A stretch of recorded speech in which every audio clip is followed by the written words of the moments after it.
Hi, Snim. Thanks for giving me a chance to ask a question. So I have a question on meditation and studying Buddhist scripture. I learned that Buddha achieved peace of mind and profound enlightenment through meditation. I'm trying to practice meditation for the same purpose, but as a beginner who hasn't gone through the path, I have some doubt in my mind about how I can achieve such a deep state of enlightenment through not thinking.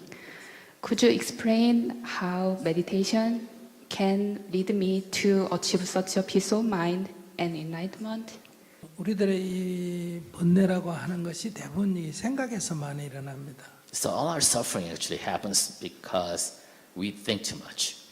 그래서 일단 종교적인 고정관념, 어떤 철학적인 것, 윤리적인 것, 도덕적인 것 이런 고정관념으로부터 우리가 좀 자유로워져야 됩니다. So we need to really liberate ourselves from our preconceptions of ethics, morality, religious faith, and other kind of paradigms, right? That kind of guard our thoughts. 예를 들어서 한번 말씀드려보면요. For example, 어떤 남자가 어떤 여자를 좋아하게 됐고 그 여자도 남자를 좋아하게 돼서 서로 연인 관계가 됐다고 합시다. say a man and a woman, they like each other. They have become lovers. 이럴 때 이게 일반적인 사람의 관계에서는 좋음이 됩니다. So in a regular kind of relationship between two ordinary people, you like each other. 그러나 이제 불교 승려나 가톨릭 신부나 이런 사람은 이성관계를 하면 안 된다 하는 것을 어릴 때부터 교육을 받았습니다. However, if you are a Buddhist clergy or if you are a Catholic clergy, you have been taught not to engage in relationship in a sexual relationship. 이랬을 때는 만약에 이성과의 이런 좋은 만남이 있을 때는 자기 내면에서 좋지만은 한쪽으로는 죄의식을 갖게 됩니다. So those people who are trained in that, while they enjoy being with the other person in a romantic relationship, they also feel guilt. 그러면 이러한 그 부정적인 감정은 이성과의 만남에서 생긴 것이 아니라 그 전에 만나면 안 된다고 하는 기준에 반했기 때문에 부정적인 감정이 생기는 겁니다. So that guilt, that negative feeling you have, it's not the result of you actually having this romantic relationship with another person that you like. It actually comes about your own kind of preconception that you shouldn't be doing this. 오늘 우리들이 갖고 있는 많은 괴로움 또는 번뇌 또는 이 중에는 이런 어떤 앞에서 세운 기준과 현실 사이에 이게 맞지 않는 데서 많은 괴로움이 생겨납니다. So a lot of suffering, a lot of issues that we actually experience today actually happens because of the contradiction or the collision between what's going on in reality, what we experience in reality, and the preconceptions of how things should be for ourselves. 그러니까 이 기준에 따라서 이런 행동을 하지 말아야 할지, 이 기준을 없애야 할지, 그 둘 중에 하나로 이게 정리가 돼야 이 번뇌가 사라집니다. And that suffering disappears when you actually erase that contradiction of making a choice or whether to give up that preconception and accept reality as it is, or adhere to that preconception and give up what you want in this reality. 근데 우리는 이 기준을 놔놓고 그것을 지켜나가려고 하는 이러한 수많은 노력에 의해서만 이 문제를 풀려고 하니까 해도 끝이 없는 경우가 많습니다. However, we can never solve this problem as long as we want to kind of adhere to that preconception that we have, at the same time get what we want in this reality, because that contradiction will always sustain itself. 다시 예를 들어서 말씀드리면요. So another example, 만약에 젊은 남녀가 만나면 안 된다 하는 어떤 옛날의 도덕적 기준에 의해서는 만남이 괴로움이 됩니다. so if there is some traditional ethics or morality that says men and women of certain age cannot see each other as romantic partners, then if they do, that creates suffering. 또 결혼을 하면 헤어지면 안 된다 하기 때문에 헤어질 일이 있을 때 여러분들은 그게 큰 고민이 되고 괴로움이 됩니다. And if we're taught that once you are married and you can never get a divorce, But if there are cause for you to actually separate or get a divorce, but since you're taught that you should not get a divorce once you're married, that creates a contradiction and thereby suffering. 우리가 자연적으로 보면 사람이란 것은 만날 수도 있고 헤어질 수도 있는 겁니다. But if you see in the natural course of things, people come together and they separate all the time.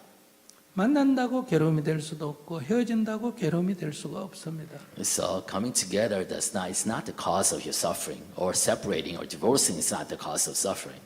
즉 어떤 기준이 있었기 때문에 때로는 만난다고 괴로움이 되고 때로는 헤어진다고 괴로움이 되는 겁니다. It's your preconceptions of what ought to be that actually causes you suffering, whether it's meeting for the first time or it's separating. 근데 이런 기준이 만약에 사라져 버리면 어떠냐? 우리가 갖고 있는 많은 괴로움 중에는 그냥 대다수가 사라져 버린다. But if you can get erase kind of the what ought to be, then you actually eliminate a lot of suffering from your own internal conflicts. 우리가 여성의 경우에는 남성과의 관계를 맺으면 그것이 도덕적으로 문제가 된다고 어릴 때부터 성교육이 돼 있었기 때문에 그런 문제가 발생하면 굉장한 고통이 되고, 남자들은 똑같은 상황이 벌어졌는데도 남자들은 뭐 괴로움이 없다는 건 아니지만 강제로 어떤 일을 당했을 때 괴로움이 적은 이유는 그런 기준의 강약 때문에 생기는 문제라고도 볼 수 있습니다. For example, when we teach our daughters that having sex before marriage is a sin, so when they actually engage in sexual relationship with a person before marriage, then that caused a lot of internal suffering. But we don't teach that as much to our boys, right? As our sons as they grow up. So our sons can actually have sex before marriage, but they don't feel the same level of guilt, all because of the preconception that we have inculcated in our children. 만약 여러분들이 이렇게 이런저런 생각을 만약에 멈췄다고 한다면 지금 아무런 괴로울 일이 없습니다. For example, if you can actually stop your thought right now, there's no cause to suffer. 그래서 첫 번째 명상의 첫 번째는 생각을 멈추는 겁니다. So that's why the foundational piece about meditation is to stop your thinking. 뭐 어떻게 앉느냐, 어떤 자세를 취하느냐 하는 것은 중요한 게 아닙니다. So what position you take, however you breathe, all that doesn't really matter. 근데 여러분들은 대부분 명상을 하면서 무슨 생각을 합니다. 그것은 사색이지 명상은 아닙니다. But a lot of you actually say you meditate, but you end up quietly and think.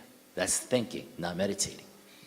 그러니까 좋은 생각을 한다고 좋은 명상이 아닙니다. Thinking good thoughts doesn't mean you're meditating well.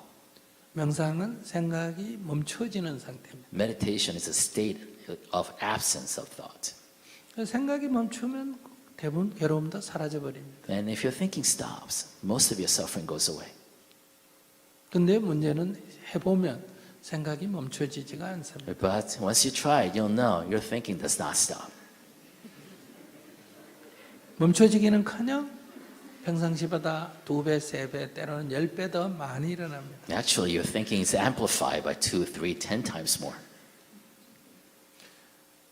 그래서 여러분들은 몸만 이렇게 앉아있지 늘 생각을 하고 있습니다. So when you're meditating, your bodies may be still, but you're always thinking.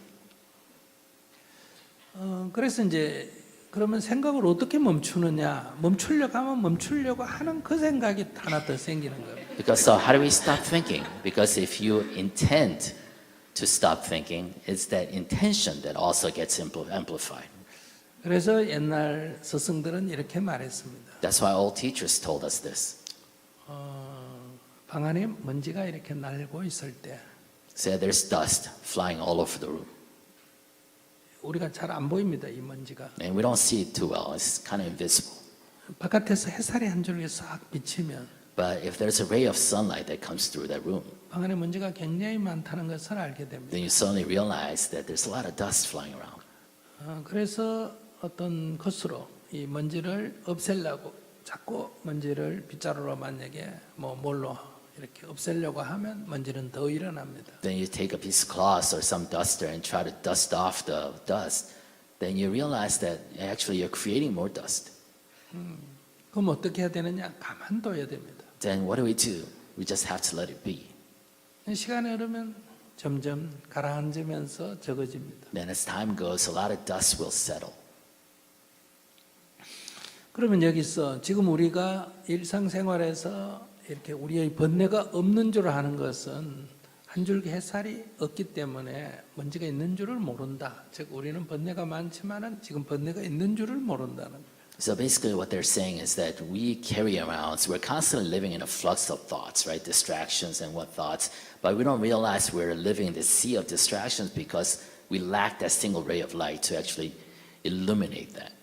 근데 여러분들이 가만히 앉아서 어느 정도 시간이 흐르면 내가 번뇌가 엄청나게 많구나, 망상이 엄청나게 많구나 하는 것은 명상이 안 된 게 아니라 거의 지금 명상이 되어가고 있는 중이다는 거예요. So the fact that you actually sit down and start realizing how dusty the room in your mind is not a failure in meditation. It's actually a process of meditating, that recognition.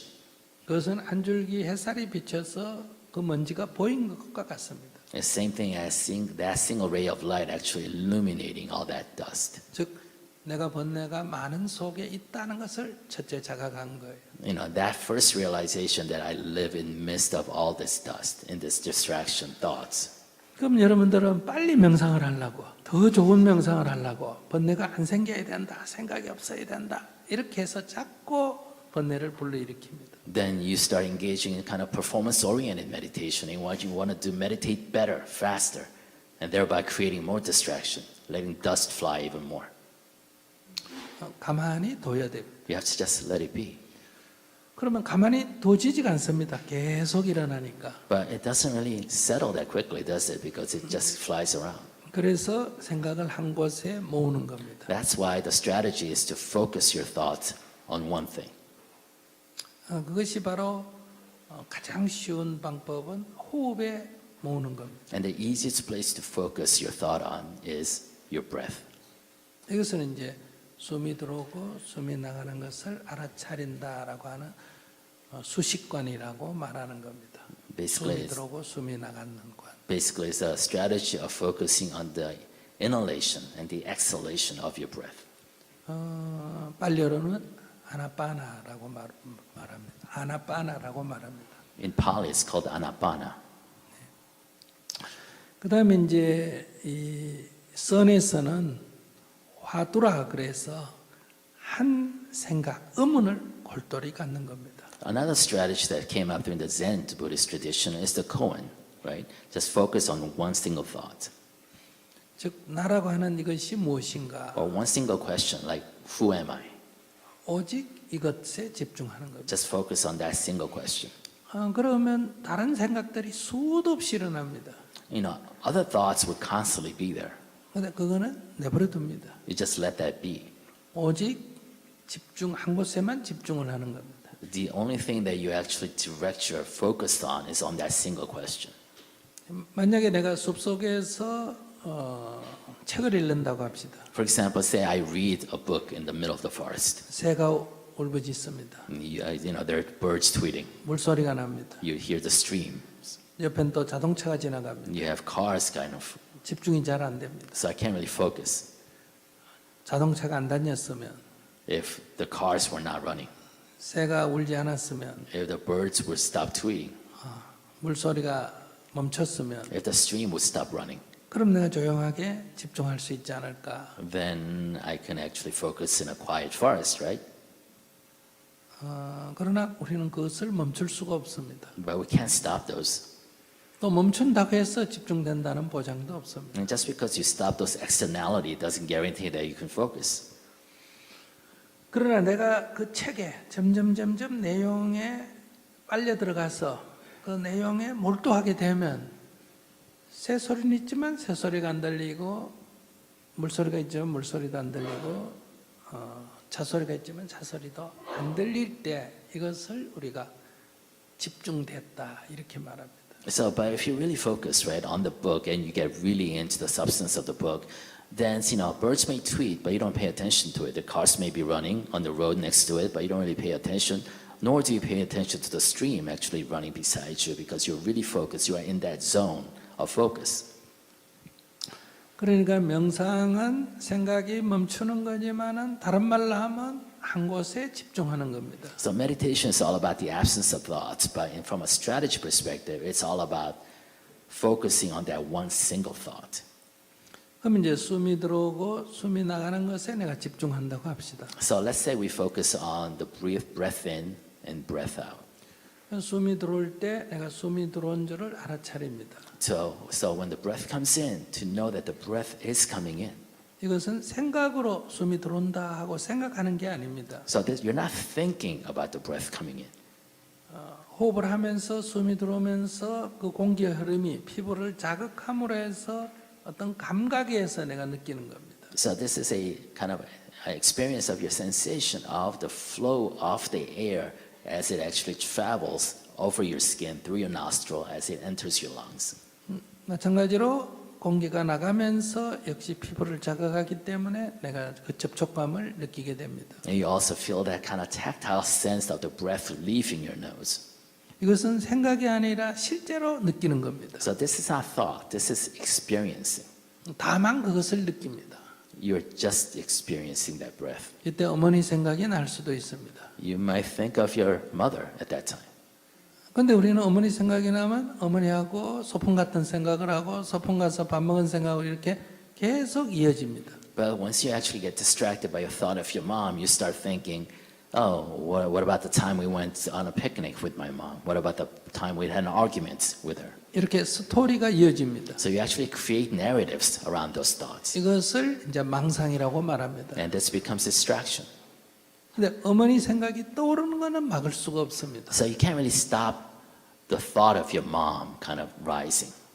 떠오르더라도 나는 호흡을 알아차립니다. But despite whatever thoughts come to you, you keep focusing on that breath. 즉 거기에 관심을 안 둔다는 거예요. That basically do not pay attention or 그러면- energy to that thought. 그 생각은 사라집니다. Then that thought kind of dissipates. 다시 다른 생각이 떠오릅니다. Then other thoughts will come. 커피 생각이 떠오릅니다. You'll think about coffee. 역시 호흡에 집중합니다. But nevertheless, you focus on the breath. 역시 사라집니다. Then the thought of coffee dissipates. 수없이 생각이 떠오르더라도 이 관심을 두지 않으면 또 올랐다가 사라지고 올랐다가 사라질 뿐입니다. So you'll have countless thoughts rise and fall, rise and fall, as long as you don't pay attention to it.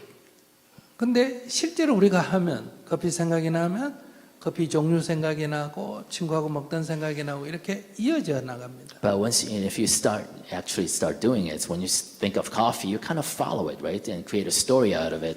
What kind of coffee do I want? With whom do I want this coffee?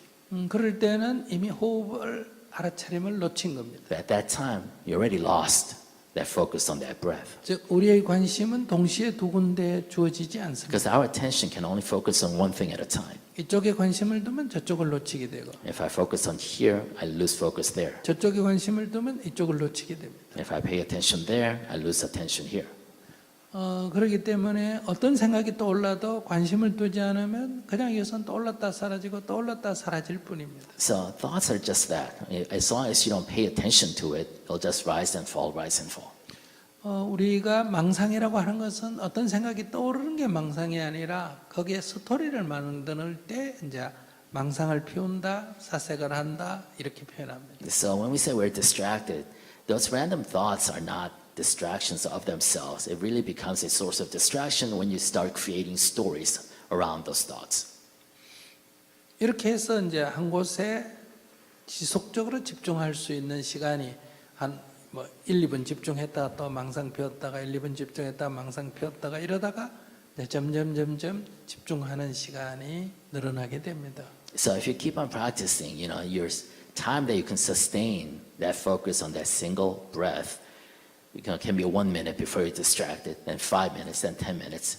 It'll actually increase. 그러면 이제 점점 집중하는 시간이 길어지고 생각이 딴 데 관심이 흩어져서 망상을 피우는 시간이 줄어들고 이렇게 됩니다. So the attention span on that single breath is going to continue to increase, and the less distractions, you'll experience less distraction. 그렇게 하면서 여러분들이 이제 이런 번뇌에 끌려가지 않는 과거의 기억이나 미래의 상상에 끌려가지 않게 됩니다. then you start actually gaining autonomy. You're no longer beholden to your past memories or future hopes. 여러분들이 화가 나거나 짜증이 나거나 미워지거나 원망을 하거나 하는 것은 다 과거의 기억이 나면서 그때 입었던 상처들이 되살아나는 겁니다. The reason you get angry, you get sad, you feel this emotion, that is because all these past memories come haunting you. 그리고 또 미래에 대한 이런저런 생각을 하기 때문에 근심이 생기고 걱정이 생기고 초조해지고 불안해지고 두려움이 일어나는 겁니다. And you become fearful and anxious and nervous because you're thinking about the future.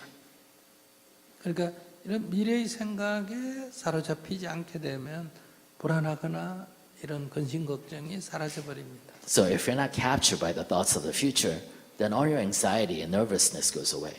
그래서 지나간 과거도 생각하지 말고 오지 않는 미래도 생각하지 말고 지금 여기 깨어 있으라 이렇게 표현하는 겁니다. So that's why we teach to be awake in the here and now without being captured by your past memories or the future that has not come yet.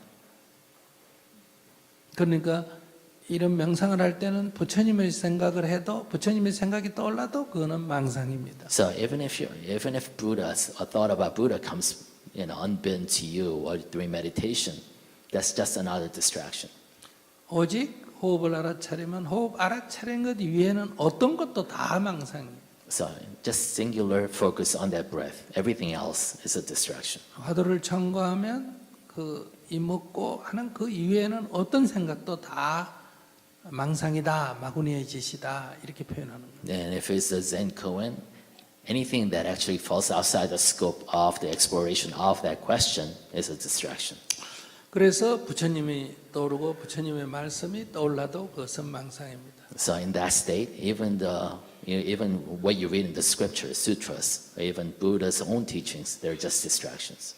그래서 부처가 나타나면 부처를 죽이고 스승이 나타나면 스승을 죽여라 이런 좀 험한 말까지 나오게 된 거예요. That's why there's teaching if you see a Buddha, if you think about the Buddha, kill the Buddha. If you encounter your teacher, kill the teacher. 그것은 뭐 죽여라 딴 뜻이 아니에요. 그 생각을 망상이라는 얘기예요. 의미를 부여하지 말라는 얘기. So we don't really mean literally kill them, but obviously what we are saying is that do not pay them any mind. They're just distractions. 네, 얘기가 좀 길었습니다. Sorry 죄송합니다. for the lengthy response. Thanks.